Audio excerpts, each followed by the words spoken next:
TV MP Entrevista recebe a promotora de justiça do MPMG, Rogéria Cristina Leme. Ela participa desta semana do Ministério Público de Minas, falando sobre o livro que lançou, A Violência Intrafamiliar e o Sistema de Garantia dos Direitos da Criança, uma leitura crítica.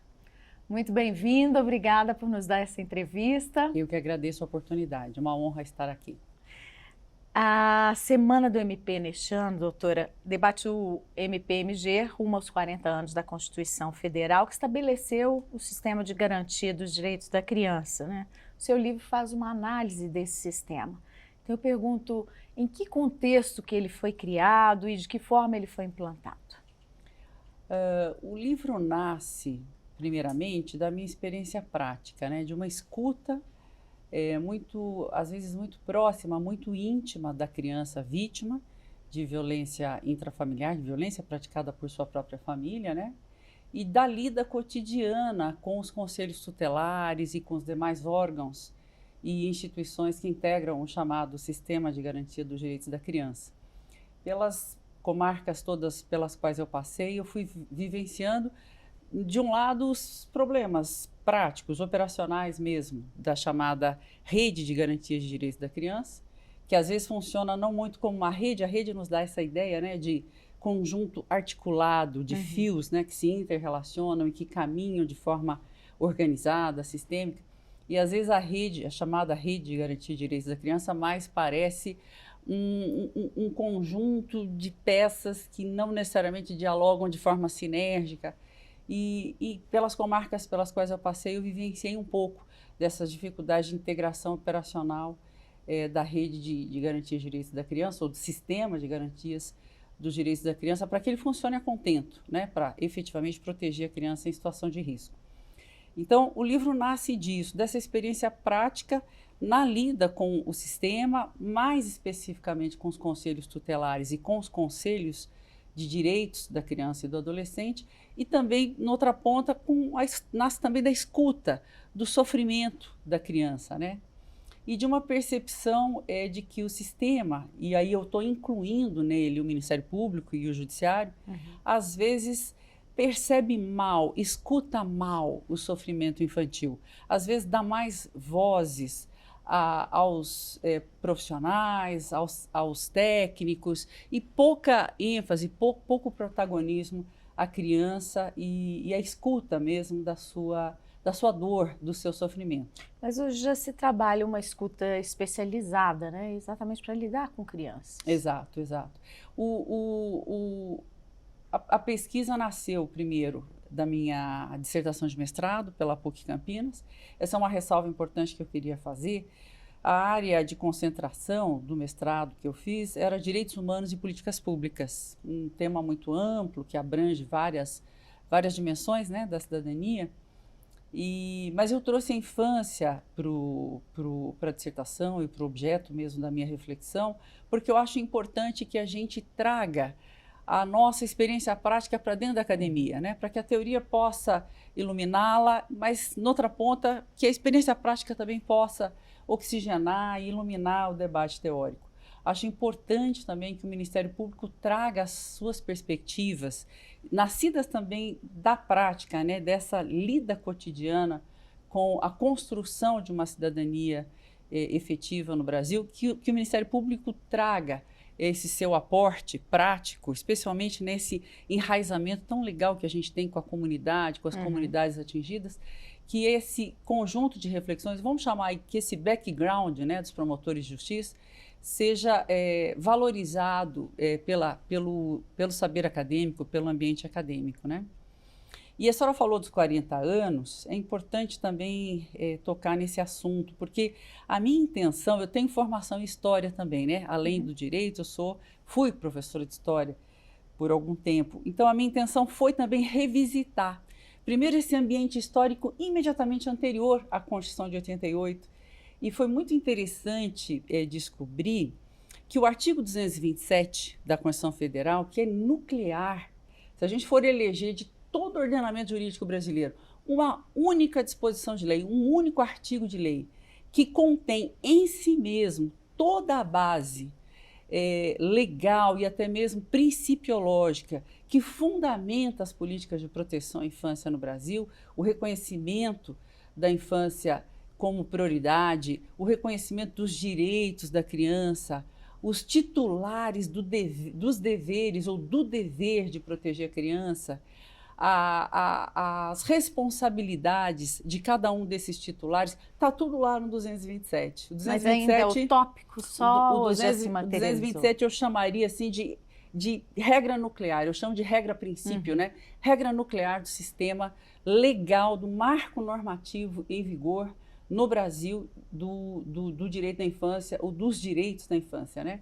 Eu te interrompi, mas só para concluir, né? que é muito importante, o 227, isso foi muito rico para mim descobrir, nasce de uma emenda popular. Quer dizer, o grau de mobilização popular no Brasil pré-Constituição de 88, no Brasil da Assembleia Nacional Constituinte, né, era de tal ordem e especificamente o debate nacional em torno da proteção à infância era tão adensado, eu diria até que comparando com os tempos de hoje, tão mais engajado do que temos hoje. Eu sinto que de lá para cá, passados quase 40 anos, o tema parece ter perdido força em termos de mobilização da opinião pública, né?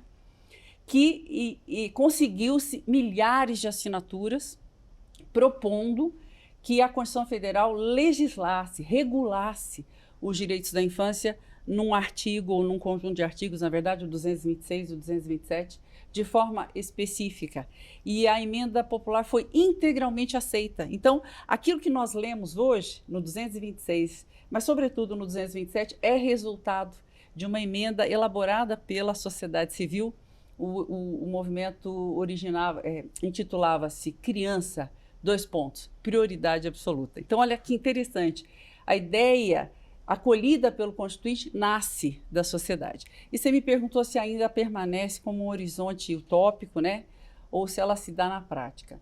A principal provocação do livro, e que era um pouco a minha percepção empírica, e que a investigação científica, a investigação bibliográfica que eu fiz ao longo do mestrado, foi confirmando essa minha hipótese inicial, é de que o Brasil se afastou um pouquinho, desplugou-se um pouquinho, por assim dizer, dessa regra matriz constante do artigo 227. O que diz o 227? Ele diz, é dever da família, vírgula, da sociedade, vírgula, e do Estado garantirem os direitos da criança, consistentes em... E aí ele passa a enumerar os direitos da criança, começando pelo mais elementar deles, que é o direito à vida, incluindo profissionalização, cultura, dignidade, convivência familiar, esporte, profissionalização, etc.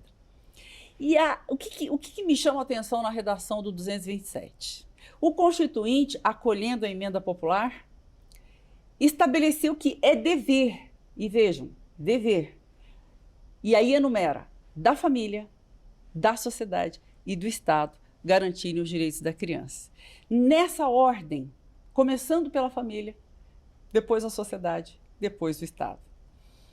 Na minha percepção, todo o desenho constitucional que se seguiu à Constituição de 88, o desenho institucional, perdão, que se seguiu à Constituição de 88, começando pelo ECA, que deu concretude à Constituição, né, o Estatuto da Criança e do Adolescente, e as leis posteriores ao ECA, e além do campo normativo, do campo das leis, as políticas públicas, as ações concretas mesmo dos agentes públicos, tendentes a dar efetividade à Constituição e ao ECA, foram, por assim dizer, se desplugando dessa regra matriz, se desplugando desse tripé constitucional. É como se a Constituição dissesse, ó, aqui estão os direitos da criança, eles estão sustentados sobre esse tripé, família, sociedade e Estado. O desenho institucional e as práticas correspondentes a ele foram, por assim dizer, se afastando desse tripé e entregando ao Estado e seus órgãos um sobrepeso, um sobrevalor, um superdimensionamento em detrimento da família e em detrimento da sociedade. Isso na proteção à criança em risco. E eu dou um argumento, eu dou um exemplo desse argumento que eu sustento primeiro na dissertação e depois no livro. o Brasil ainda não tem uma lei que regule o sistema de garantia dos direitos da criança. O que nós temos de norma é uma resolução do CONANDA, Conselho Nacional dos Direitos da Criança e do Adolescente. Com todo respeito ao CONANDA e ao seu esforço de normatizar o sistema, o fato é que não temos uma lei, nós temos uma resolução que tem, por óbvio, menos força, menos status normativo do que uma lei. Mas é o que temos. A resolução que disciplina o sistema de garantia dos direitos da criança, dizendo mais ou menos quais são os direitos e quem são os responsáveis por promovê-los, assegurá-los, quem deve fazer o quê, distribui tarefas entre União, Estados e municípios, entre os poderes públicos, entre o sistema de justiça, Ministério Público, polícias, advocacias dos estados, defensoria pública, enfim. É uma espécie de divisão de tarefas, divisão de atribuições entre os órgãos do Estado, visando tendentes a garantir e implementar direitos da infância. São 34 artigos. Ora, lendo os 34 artigos, nós não encontramos uma única referência às obrigações cabentes à família. Há uma única referência, para não ser desonesta, há uma única referência à família, apenas repetindo a dicção constitucional, dizendo é dever da família e da sociedade do Estado. Curiosamente, a resolução, inclusive, talvez não por acaso, altera a ordem, dizendo é dever do Estado, da sociedade e da família, deixando a família por último. Então, ela repete o texto constitucional, mas inverte a ordem. Mas apenas essa referência quase retórica ao papel da família, às obrigações parentais. Mas em nenhum outro momento desses 34 artigos há uma única referência de ordem prática a quais são as obrigações de uma espécie de mínimo de cuidado. Deixa eu te parental. interromper. Eu queria te perguntar, a esse propósito, qual que é a relação dessa violência intrafamiliar que a gente percebe e o enfrentamento do sistema de garantia?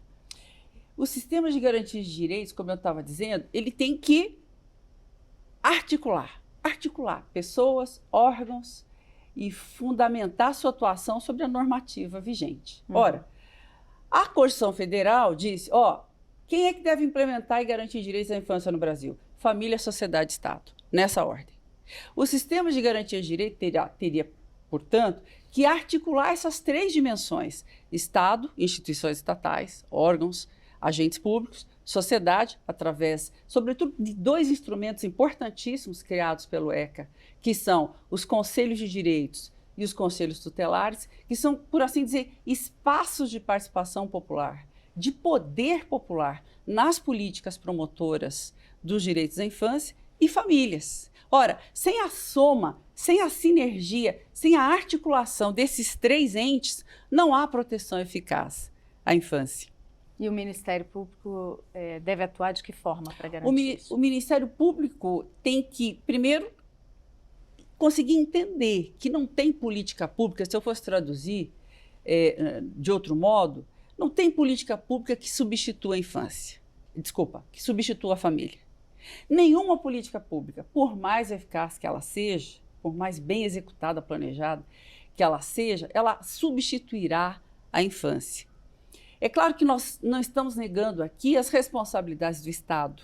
E aí o tema é amplíssimo, sobretudo num país de diferenças sociais tão abissais como as nossas, de carências de direitos sociais e econômicos para milhões de pessoas. Os dados, por exemplo, do IBGE de 2023 indicam que nós temos 32 milhões de crianças vivendo em lares ou pobres ou muito pobres, em situação ou de extrema pobreza, de miséria ou de pobreza.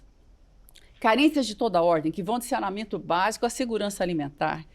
Então, é impossível negar esse pano de fundo de exclusão social que impacta a infância no Brasil negativamente. É um obstáculo à fruição de direitos. O que não se pode também negar, a pretexto de afirmar a necessidade de um Brasil mais inclusivo, de um Estado menos omisso na redução de desigualdades sociais e na dispensação de direitos sociais, na garantia de direitos sociais à população, Isso é uma coisa, uma pauta da cidadania, cara e indispensável, sobretudo num país tão injusto como o nosso. Agora, admitir isso não importa negar que há uma outra fonte de violação de direitos, talvez tão ou mais importante do que aquela que se dá no interior dos lares. As microagressões que vão dos espancamentos, das agressões, das violências sexuais, da violência psicológica, da negligência grave, que deixam marcas tão ou mais graves do que aquela outra categoria de violação de direitos de natureza social e econômica. Então, o papel do Ministério Público, ao meu ver, é de integrar essas dimensões da proteção à infância. Entender que, se por um lado, como agentes de transformação social, como produtores de uma ordem social e jurídica mais justa que somos, nós não podemos deixar de cobrar que o Estado cumpra as suas obrigações para com a sua população. Nós também não podemos fechar os olhos para esse outro leque de violação de direitos e de sofrimento físico e psíquico que também acomete a infância no Brasil, que se dá no interior dos lares, que é o que se denomina violência intrafamiliar contra a criança, cujos números são assustadores. Números para os quais o Brasil, ainda que tardiamente, passou a acordar e a melhor enfrentar.